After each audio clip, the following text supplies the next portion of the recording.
Hello, my name's Anna McGregor and I'm the Director of Community Services at the County of Dufferin.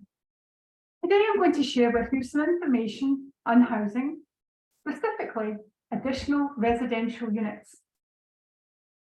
Why would we want to talk about additional residential units? Well, if you haven't noticed, not just Dufferin, Ontario and Canada, we actually have a growing housing need. We don't have enough housing to go around. So additional residential units would be one of the things a local community can look at to try to address some of that need.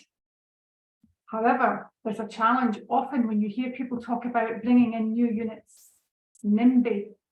NIMBY is what people call not in my backyard. So what could we do about that? There's a number of things that we can look at. Well, accessory apartments, granny flats, in-law suites, laneway suites, and even coach houses. There's a whole variety of small units that you could actually create that could be freestanding or attached, as long as they have their own cooking, sanitary, and sleeping area. It could be counted as an additional residential unit. But why would we want to do that? Well, you want to support the provision of more affordable, age-friendly and inclusive housing that would be accessible to all. We really do need to look at increasing the range and supply of affordable rental housing. We also can look at intensification by using existing space. Additional residential units don't need to use up a lot of extra land. We also would be looking at supporting different types of housing needs for different stages in life. How many people are pondering how their children are going to go off and start their own home? Or how many people actually want to downsize? And what if you wanted to be in a unit that was close to your other family? It would also help support different income levels.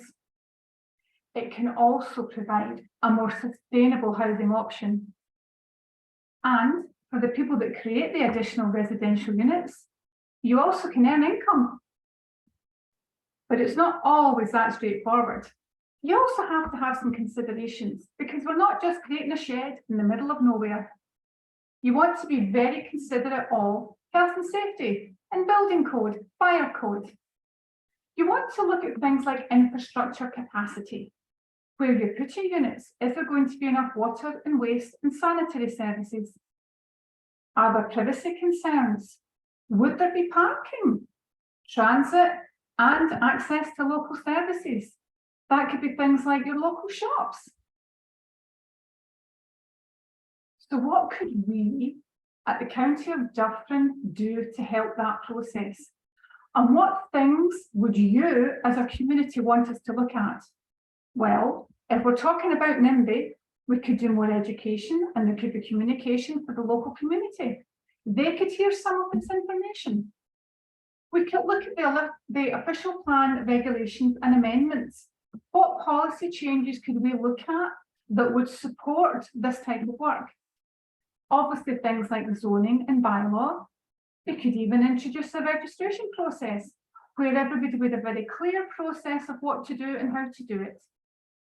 We could create a tool that homeowners, property people could download and look at that would give them a kit of things to consider. We could promote the creation of really inventive new designs. We could also look at green technology, which should be very good for helping us with our climate work. There could be consideration to even looking at funding, loan mechanisms, way to support people who would actually create more units. And then again, to wrap it all together and to make sure things worked, we could look at things like additional bylaw enforcement. Overall, there's lots of different ways we could look at it. And there's lots of things for the community to consider. And that's why we want to hear from you. That concludes this presentation.